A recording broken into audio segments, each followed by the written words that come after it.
नमस्कार। आज का हमारा वीडियो हाइपरथायरॉयडिज्म पर रहेगा और इसकी कुछ संभावित होम्योपैथिक मेडिसिन। साथियों, जो इससे पहले जो हमने वीडियो बनाई थी वो हाइपोथायरॉयडिज्म पर है, जिसमें हमने देखा थायराइड ग्लैंड कम काम करने से T3 और T4 कम सिक्रीट होने लगता है, जिसको कंपनसेट करने के लिए जो पिट्यूटरी ग्लैंड है वो ज़्यादा TSH को सिक्रीट करने लगती है। ठीक इसके विपरीत हाइपरथायरॉयडिज्म में थायराइड ग्लैंड हाइपर एक्टिव हो जाती है, यानी नॉर्मल से ज़्यादा काम करने लगती है, जिसके कारण T3 और T4 ज़्यादा बनने लगता है, जिसको नियंत्रित करने के लिए पिट्यूटरी ग्लैंड कम TSH सिक्रीट करने लगती है। यही स्थिति हाइपरथायरॉयडिज्म की है। जानते हैं इसके कारणों के बारे में, क्या तमाम कारण हैं जिनसे हाइपरथायरॉयडिज्म हो सकता है। इसमें ग्रेव डिजीज़ में ये एक ऑटो इम्यून डिसऑर्डर है, जिसमें थायराइड ग्लैंड T3 और T4 हार्मोन्स को ज़्यादा बनाने लगती है। इसके साथ हाइपर एक्टिव थायराइड नोड्यूल, इसमें क्या होता है कि थायराइड ग्लैंड से एक लम्प्स बाहर को निकलता है या नोड्यूल्स की फॉर्म में, जो उसमें भी थायराइड टिश्यूज होने के कारण T3 और T4 को सिक्रीट करने लगता है। तो ऑब्वियसली जो नॉर्मल जितना थायराइड सिक्रीट होना था, थायराइड रिलेटेड जो हार्मोन सिक्रीट होने थे T3 और T4 वो ज़्यादा सिक्रीट होने लगते हैं। ऐसे ही टॉक्सिक नोडुलर गॉइटर, इसमें भी ये भी हाइपरएक्टिव थायराइड नोड्यूल्स की तरह ही है। इसमें जो ओवरऑल हमारी जो थायराइड ग्लैंड है उसमें स्वेलिंग आ जाती है, नोड्यूल्स एक से ज़्यादा बल्क हो जाते हैं, जिसके कारण जो नॉर्मल जो बल्क है थायराइड ग्लैंड का जो एरिया है वो बढ़ जाता है, जिसके कारण T3 और T4 ज़्यादा बनने लगता है। और पिट्यूटरी ग्लैंड में अगर एडिनोमा हो उसके कारण TSH ज़्यादा सिक्रीट होने लगता है। इस स्थिति में अगर थायराइड ग्लैंड नॉर्मल भी होगी, TSH ज़्यादा सिक्रीट होने के कारण वो थायराइड ग्लैंड को ज़्यादा स्टिमुलेट करेगा, जिससे T3 और T4 ज़्यादा बनने लगेगा।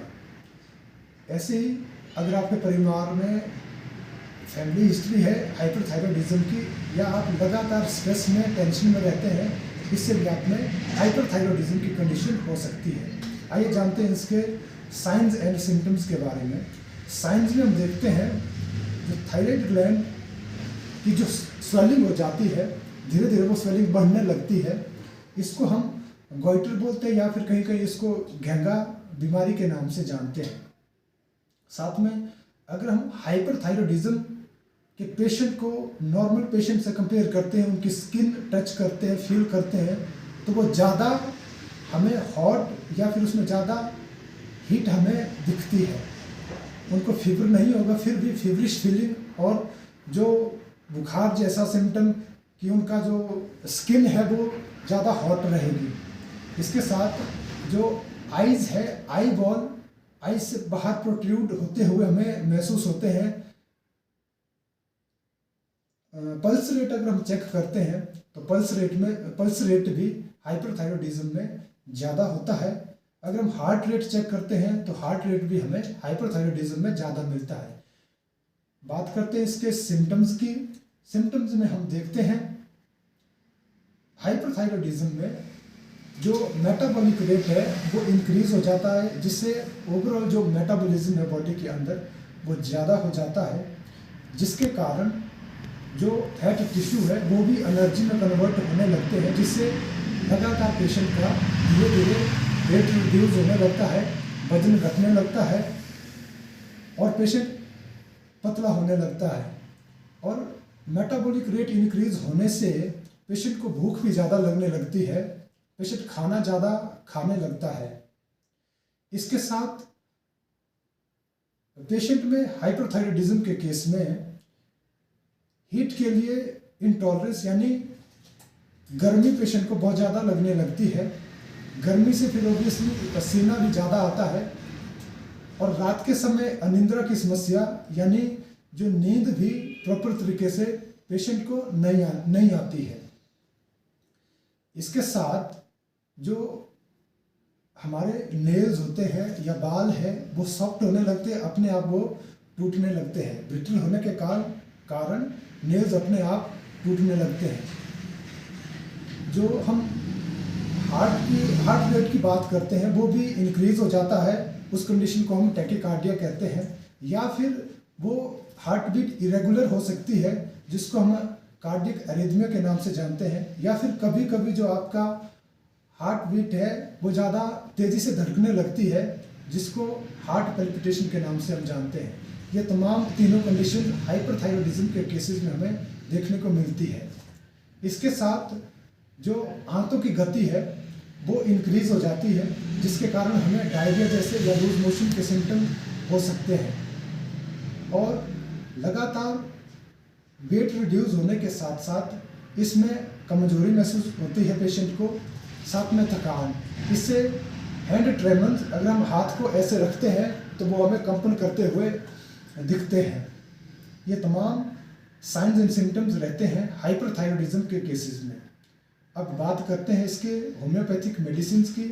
तो साथियों, हाइपोथायरॉयडिज्म की तरह ये भी लाइफस्टाइल डिसऑर्डर है। इसके लिए आप कॉन्स्टिट्यूशनल ट्रीटमेंट की ओर जाएं अगर आपने इसको बिल्कुल ठीक करना है। इसके साथ जो सिम्टोमेटिक ट्रीटमेंट है उसकी हम बात करते हैं जिसको आप कॉन्स्टिट्यूशनल ट्रीटमेंट के साथ यूज कर सकते हैं। इसमें हम सबसे पहले देखते हैं थायरोडिनम 3x। ये एक ऐसी दवा है जो हाइपो और हाइपरथायरॉयडिज्म दोनों केसेस में काम करती है। इसमें चाहे वेट बढ़ने की समस्या हो या घटने की समस्या हो, या गर्मी ज़्यादा लगती है या सर्दी ज़्यादा लगती है, इन सारे सिम्टम्स में, या रात के समय पैल्पिटेशन ज़्यादा रहती है पेशेंट में, इन सारे सिम्टम्स को ये कवर करती है।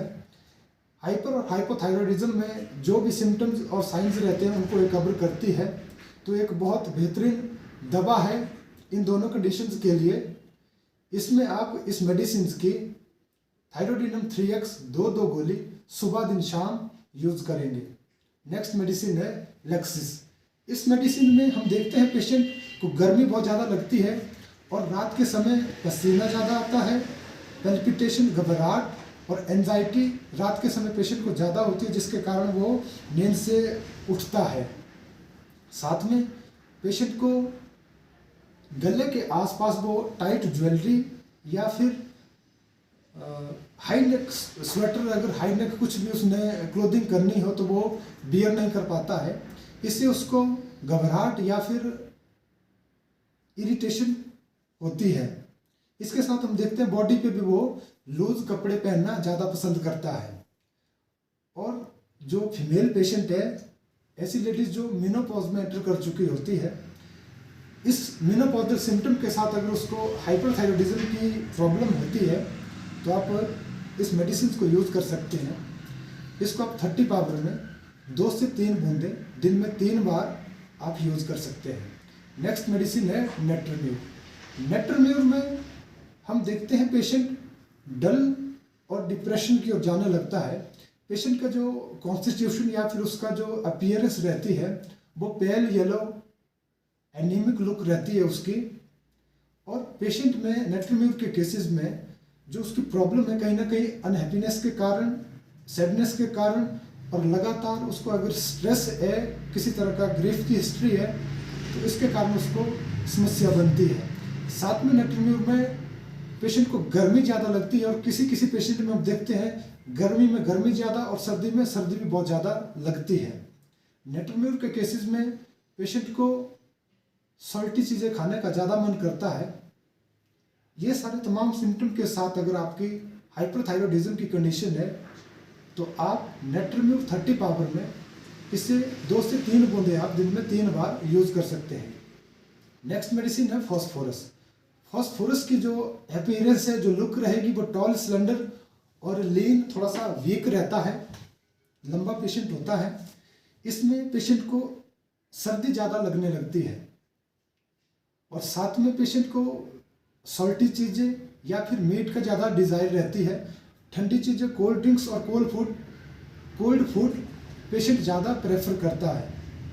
इसके साथ patient sensitive external to internal जितने भी एक्सप्रेशन रहते हैं उसके लिए वो ओवर सेंसिटिव होता है।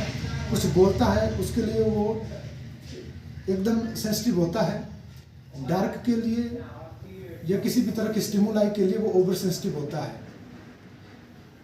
और साथ में इन सारे सिम्टम के साथ अगर आपको हाइपरथायरॉयडिज्म की कंडीशन है तो आप फॉस्फोरस 30 पावर में इस मेडिसिन को भी आप 2 से 3 बूंदें दिन में 3 बार यूज कर सकते हैं। कॉन्ट्रा इंडिकेशन है साथियों इस मेडिसिन की, किसी को अगर ट्यूबरक्लोसिस की हिस्ट्री है या ट्यूबरक्लोसिस रनिंग में है तो वो इस मेडिसिन को यूज ना करें अनलेस और अनटिल ये बहुत ज़्यादा आप में इंडिकेटेड हो। नेक्स्ट मेडिसिन है स्पॉन्जिया। स्पॉन्जिया के केसेस में हम देखते हैं उसकी जो थायराइड ग्लैंड है उसमें स्वेलिंग आने लगती है जो धीरे धीरे बढ़ती है और बढ़ने के कारण वो जो हमारी विंड पाइप है उस पर प्रेशर डालती है जिसके कारण हमें सांस लेने में दिक्कत, सफोकेशन, पैल्पिटेशन, ये सारे सिम्टम उसमें रहते हैं। यानी उसमें गोइटर जो घेंगा है वो बीमारी होती है हाइपरथायरॉयडिज्म के कारण। ऐसे में आप स्पॉन्जिया 30 इसको दिन में 4 बार या फिर 4-4 घंटे के गैप में यूज कर सकते हैं। नेक्स्ट मेडिसिन है आयोडम। इस मेडिसिन में आप देखते हैं बीइंग ए हॉट पेशेंट को गर्मी बहुत ज़्यादा लगने लगती है और साथ के साथ पेशेंट लगातार अपना वेट रिड्यूस करने लगता है, वजन घटने लगता है, वीक होने लगता है दिन प्रतिदिन। पेशेंट अच्छे से खा पी रहा है फिर भी उसका वजन घटने लगता है। अगर ऐसी स्थिति है साथ में हाइपरथायरॉयडिज्म आपका डायग्नोज होता है तो आप इस मेडिसिन को 30 पावर में आयोडम को आप दिन में 3 बार या फिर 4 बार इस मेडिसिन को यूज करके आप अपने हाइपरथायरॉयडिज्म को ठीक कर सकते हैं। आज के लिए बस इतना ही साथियों, मिलते हैं ऐसी एक नई जानकारी के साथ। तब तक के लिए आप सभी को नमस्कार।